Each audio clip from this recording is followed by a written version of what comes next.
Assalamualaikum warahmatullahi wabarakatuh.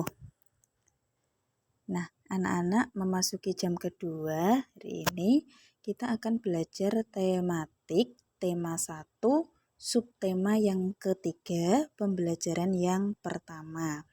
Di pembelajaran yang pertama ini ada muatan IPA, Bahasa Indonesia, dan IPS. Nah, seperti yang sudah saya jelaskan di WA tadi bahwa setelah penjelasan materi ini kita nanti akan mengadakan kuis.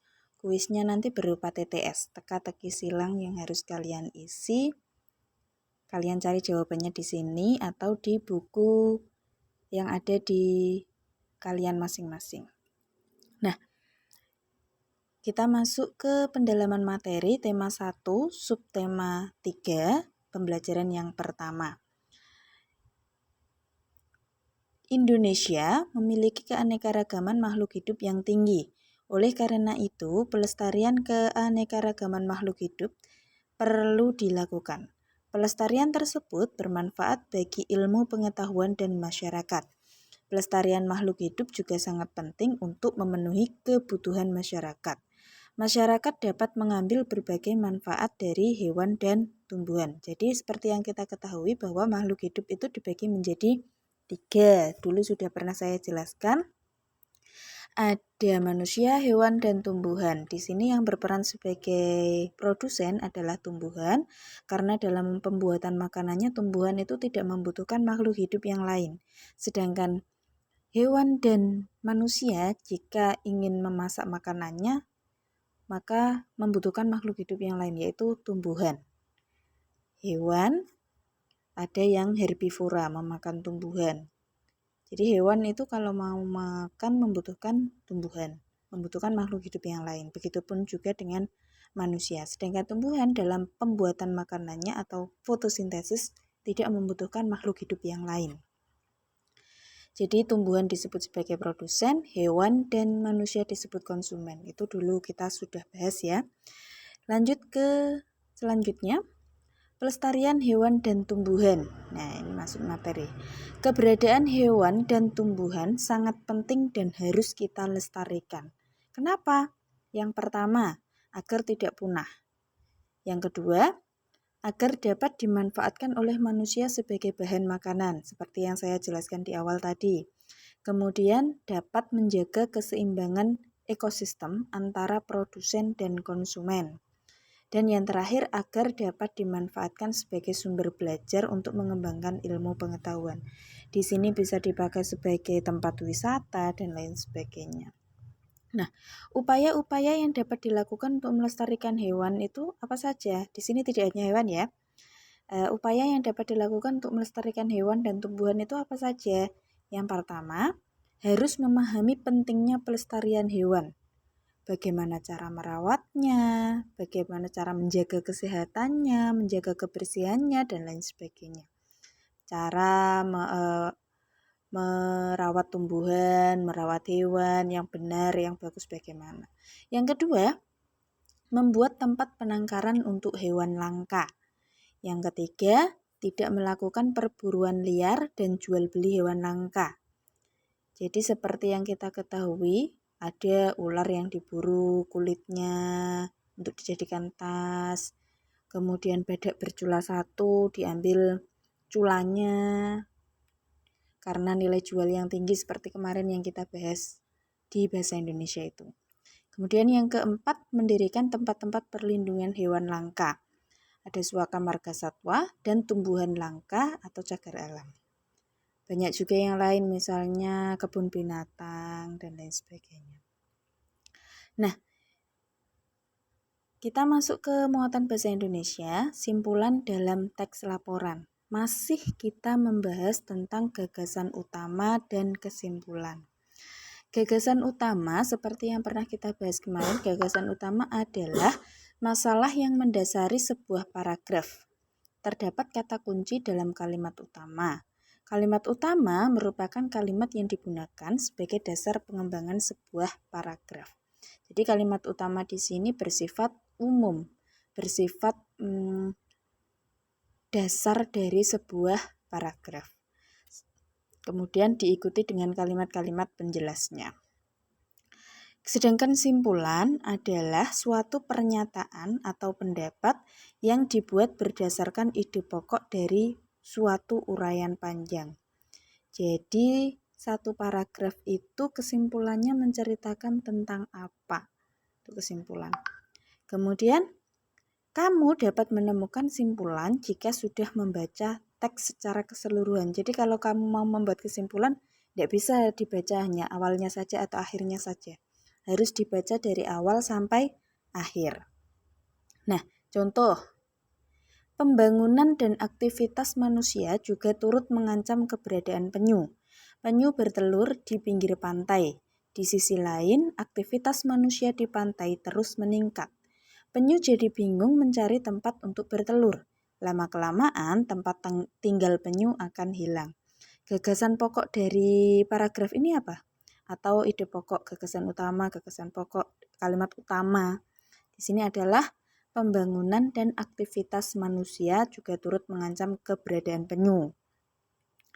Simpulannya dari awal sampai akhir. Di sini ada pembangunan dan aktivitas manusia mengancam keberadaan penyu, kemudian aktivitas manusia terus meningkat, dan lama-kelamaan tempat tinggal penyu akan hilang. Jadi kesimpulannya adalah pembangunan dan aktivitas manusia yang terus meningkat bisa menghilangkan tempat tinggal penyu. Nah, kita masuk ke muatan IPS. Masih sama, yaitu ASEAN. Tapi di sini kita bahas politiknya, politik negara ASEAN. Masih ingat ASEAN kemarin adalah organisasi antarbangsa yang wilayahnya berada di kawasan Asia Tenggara, itu ASEAN. Singkatannya dari Association of Southeast Asian Nations. Kemudian ASEAN ini didirikan pada tanggal 8 Agustus 1967 atas dasar Deklarasi Bangkok. Ini dulu sudah pernah saya jelaskan semua ya. ASEAN didirikan oleh 5 negara yang masing-masing diwakili oleh Menteri Luar Negerinya, yaitu Indonesia diwakili oleh Adam Malik, Singapura diwakili oleh S. Rajaratnam, Thailand diwakili oleh Tanat Koman, Malaysia diwakili oleh Tun Abdul Razak, dan Filipina diwakili oleh Narcisco Ramos. Salah satu latar belakang berdirinya ASEAN adalah adanya persamaan nasib, sejarah, serta letak geografisnya. Itu salah satunya ya. Masih banyak lagi latar belakang berdirinya. Contohnya adalah ingin memajukan kesejahteraan bangsa-bangsa Asia Tenggara dan lain sebagainya. Kemudian kehidupan politik di negara-negara Asia Tenggara itu yang dimaksud yang bagaimana?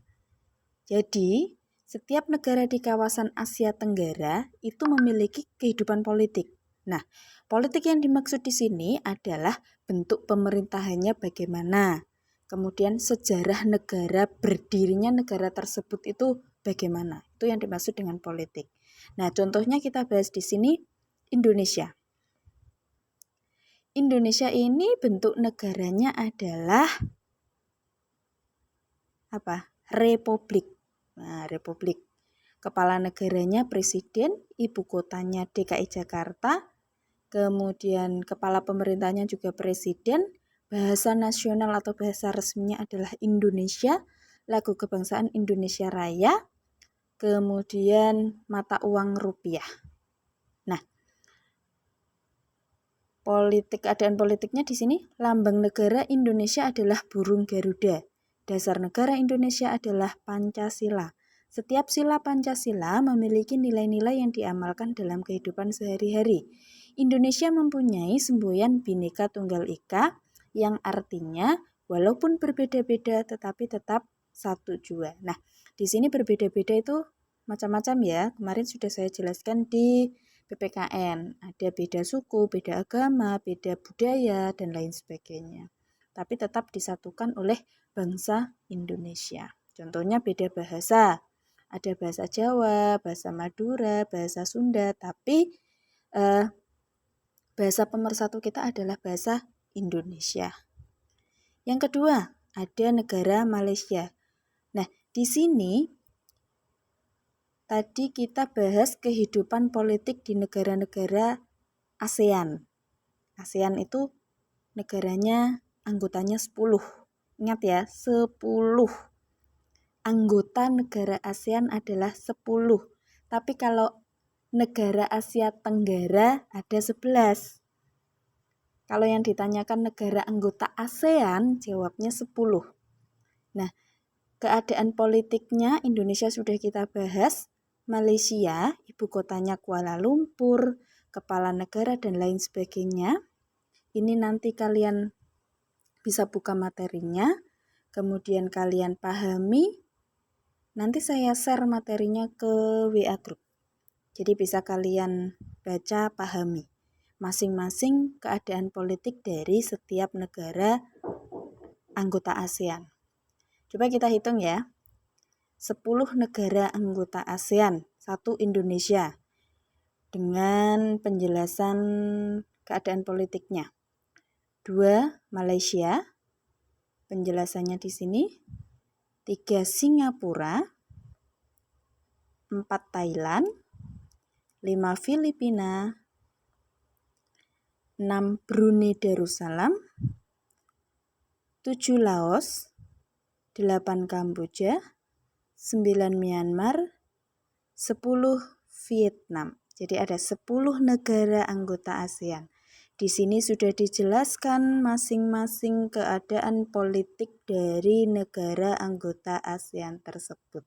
Silahkan nanti dibaca dan dipahami, kemudian kalian kerjakan teka-teki silangnya yang berhubungan dengan muatan mapel IPS. Jadi kalau kalian mau dapat menjawab bisa dicari di sini atau dicari di buku LKS kalian.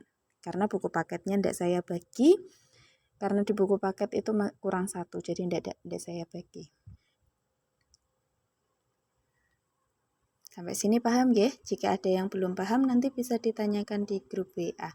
Terima kasih, semangat dan semangat. Semoga kita selalu dalam keadaan sehat, kemudian PPKM segera berakhir, pandemi segera berakhir, sehingga nanti bisa tatap muka kembali. Amin. Tetap semangat anak-anak. Saya akhiri. Wassalamualaikum warahmatullahi wabarakatuh.